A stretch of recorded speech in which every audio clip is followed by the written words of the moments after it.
Residence Gateway, VRG. You have been part of this. You have been part of this on behalf of Pakistan. We made a pledge overall globally that we wanted to connect 1 billion people by 2025. And right now, at the beginning of January 2024, we're at 784 million. So we will get there. And you've been a big part of this. And just to say that the specific thing that you're doing here is called Asan Mobile Account.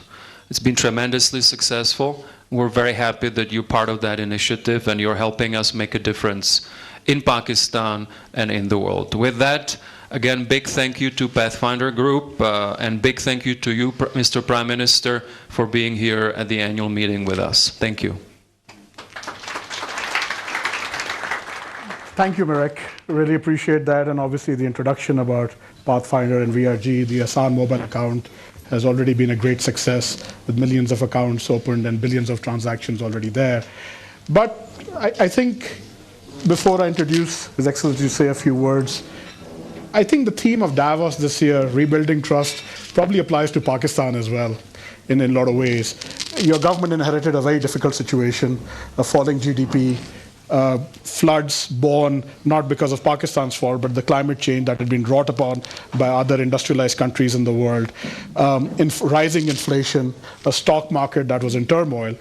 And, you know, I think what you've done in your brief tenure so far is starting to rebuild that trust in Pakistan again. And you can see that from the response we've had at Davos, at the World Economic Forum. Just this breakfast is a good example. There remains a deep interest in investing in Pakistan. Pakistan, for all our difficulties, and we must be honest about ourselves, we must face up to the challenges and difficulties that we've had. So we don't tell investors an incorrect story about who we are.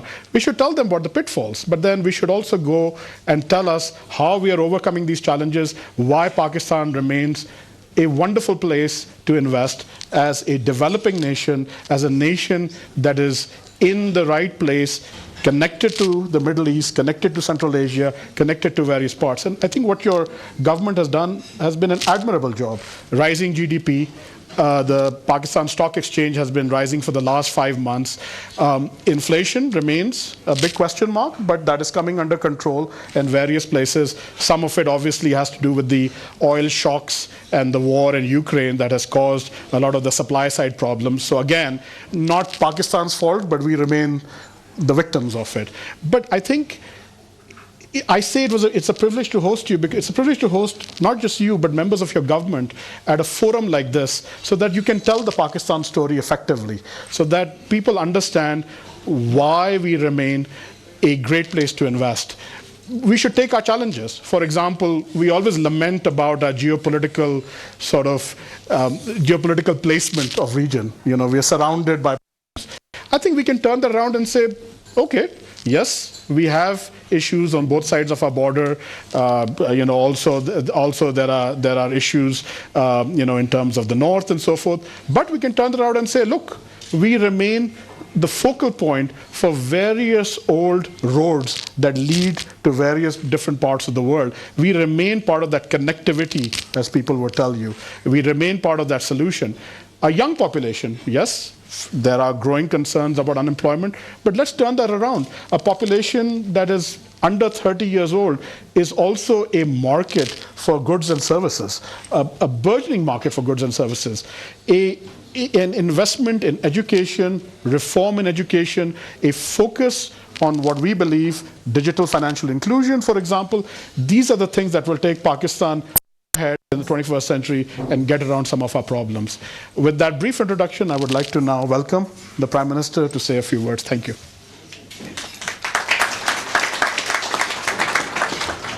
Thank you so much.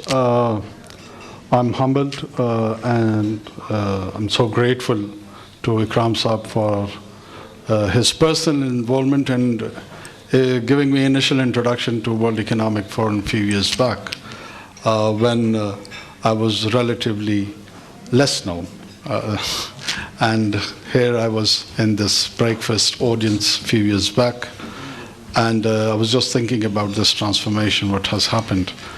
Ikram Saab has been very generous to me in personal capacity, has always introduced me to different forums, and I've always benefited from his advices and suggestions. So thank you so much, sir. Pakistan's story, Pakistan's storyteller. Pakistan is a great place. I am not just boasting about in the hyper-nationalistic tone while I'm saying this. Pakistan is a great country. Why? It has a population of 240 million people at its backyard. The whole of Central Asia lies there, which is landlocked, and of course it is looking to have connectivity through Pakistan. Midway, yes, Afghanistan is there, and as Iqbal has said, that it is the heart of Asia. So the stability over there does have a spillover effect in the rest of the Asia. Along with the North Caucasus and Iran on one side, and then there is a Confucius civilization of 1.5 billion people. So Pakistan, as a member of ECO, which has a 500 million population, Pakistan is ECO's India. It's biggest in terms of its population. Some $36 trillion trade is happening next door in China. And on the right, GCC with all its hydrocarbon exports has transformed its economy and diversified its economy, and looking forward to enter into the manufacturing area. So what do they lack? They do have capital. The banks are filled with the money, but they don't know where to put it. As there is a demographic disadvantage. So they have two options: either import the population to their own countries, or take the capital to the framework where the right kind of environment is available, the labor, cheap energy, and so on and so forth. Either they import population from India, Bangladesh, or Pakistan, which has, of course, political implications for the Arabian Peninsula. So the preference probably would be that the capital would flow to those countries. So we have to be more competitive, more attractive to facilitate that journey of industrialization over there. Chinese transformation of the journey of its modernization, where they started post-1979, and they have acquired a stage where they are relocating some of its industry. And one, along with the Southeast Asia, the destination would be Pakistan. A country which has diversified cultures, ethnic groups, geography, topography. You go to the north of Pakistan, you have 8 to 9 highest peaks in the world. It's a heaven for the people who are interested in mountaineering.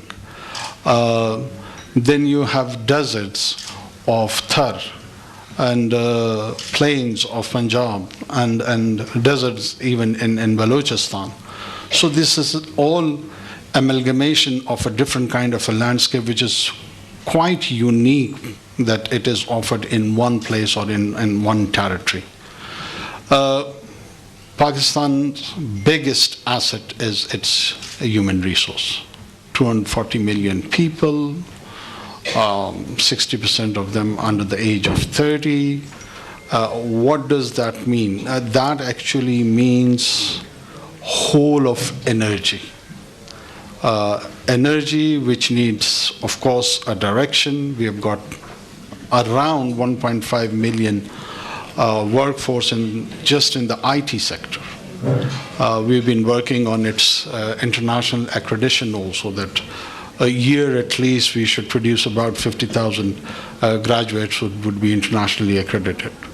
Pakistan's governance structure is improving. Yes, of course we have challenges, but if we can respond to those challenges within 5 months, I'm pretty much sure that any mandated government which would be in place on 9th of February or by the end of February would get it as a blueprint that how did we respond in this short stint. And I'm quite sanguine about that, that people are feeling a deep sense of positivity. We brought improvement, and there was a revamp of the taxation structure. The entire structural changes are happening over there, that how do we collect our taxes. So there are two lessons which is taken, that is spend less on the government and earn more. So effective government, smart government, less government. And we are partners in the business, in the private sector. We have our own stake with the private sector. We would encourage them to make more money, and we'll tax them, take our share of the business from them, and spend it on the social sector. This is the model. This is the model which can work. This is the model which has worked in many parts of the world, and I'm pretty much sure it would work here as well. Pakistan is a story of identity also. We've been viewed as, our journey started probably in 14th August 1947, or to some who have studied Pakistan studies at school, the entry of Muhammad bin Qasim from the Arabian Peninsula is at times referred as a starting point of that identity. I would take it a bit further. I come from Balochistan, where the Mehergarh civilization initiated, and they were the one who provided the early inhabitant to Indus civilization. So Pakistan's identity and its story starts more or less about 9,000 to 10,000 years ago. And that was the area where the inhabitation started. This identity process, the collective memory of Pakistan, it has so many languages as part of its identity, starting from Sanskrit to Persian, English, local languages which were produced from Saraiki to Pashto, from Brahvi, which is a Dravidian origin language, to Sindhi, from Sindhi to Punjabi. And they all contributed, along with the inspiration from the Central Asian languages, the Turkic Mongol origin languages. And it crafted a new lingua franca of Urdu. It expressed itself in poetic terms, it produced drama, art. So Pakistan is not just a story of a specific religion, it's way broader than that. It's way broader than that, and there is a lot of interest. Urdu is one of the biggest languages spoken around the world. It's poetry, the classic. We do not have people of less stature than what Goethe is to the Germans, or Shakespeare to the Englishmen. People like Ghalib and the rest have left a lot of deep mystic impact, and in the manner those expressions have been done. West knows Rumi, but very few knows Ghalib. That is the unfortunate part. We have not been able to showcase him. Though in my humble opinion, the themes, of course, Rumi is his mentor. We are not creating a competition over here, but they were the wine of the same bottle. So more or less with the same sort of taste, the artistic taste. So Pakistan is not just a land where the trade activity would be happening and all dry. It has its own ambience. It has its own color. It has different cultures, different languages, different cuisine. Starting from Baloch Saji to Shinwari's Tikka and Kadais are the favorite cuisines which one can experience from one end of the country to another. So Pakistan is a beautiful story. Pakistan is a great story. We need more storytellers like yourself, Ikram Sahib. Thank you so much for your inviting me here again.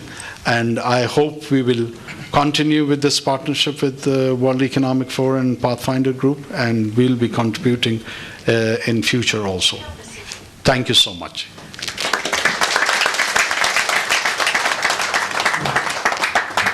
Thank you very much, Prime Minister. I'll let Marek go. Thank you for those wonderful words, and I think the Pakistan story is a compelling one. Obviously a deep cultural and artistic history as well, that has spanned, different provinces, different areas of Pakistan that bring its rich diversity in place. Maybe purely from, before I turn to a Q&A session from the audience, maybe just purely from a investor, and let's call it a foreign investor perspective, a lot of the concerns remain about in Pakistan